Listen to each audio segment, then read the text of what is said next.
रामू एक छोटे से गांव धनापुर में रहता है। गांव में कुल 100,120 घर हैं और अधिकतर लोग खेती करके ही जीवन यापन करते हैं। रामू की उम्र लगभग 45 साल है।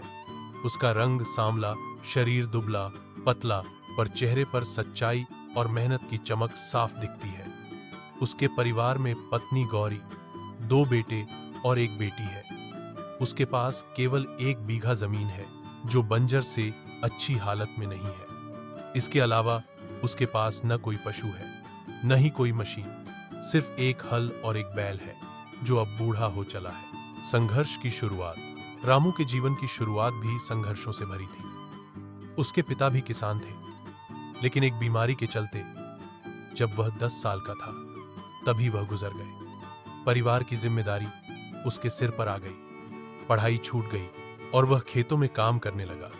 धीरे धीरे खेत का थोड़ा बहुत ज्ञान आया और वह खुद खेती करने लगा। पर खेती करना आसान नहीं था।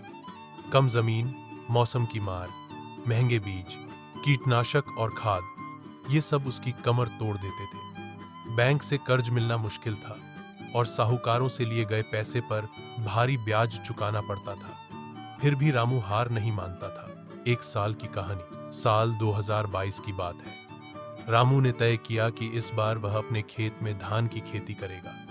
उसने बीज खरीदे, खाद और कीटनाशक भी लिया, सब उधार पर। बारिश समय पर नहीं हुई, खेत सूखते रहे। रामू ने पानी के लिए गांव के कुएं से बाल्टी बाल्टी पानी लाकर खेत में डालने की कोशिश की, पर वह नाकाफी था। अंततः जब बारिश हुई तब तक फसल आधी सूख चुकी थी। जो धान उगा वह भी ठीक से नहीं पका। मंडी में बेचने गया तो दाम बहुत कम मिले, लागत भी नहीं निकली। रामू का चेहरा मुरझा गया, पर उसने घर आकर मुस्कुराते हुए पत्नी से कहा, अगली बार अच्छा होगा। और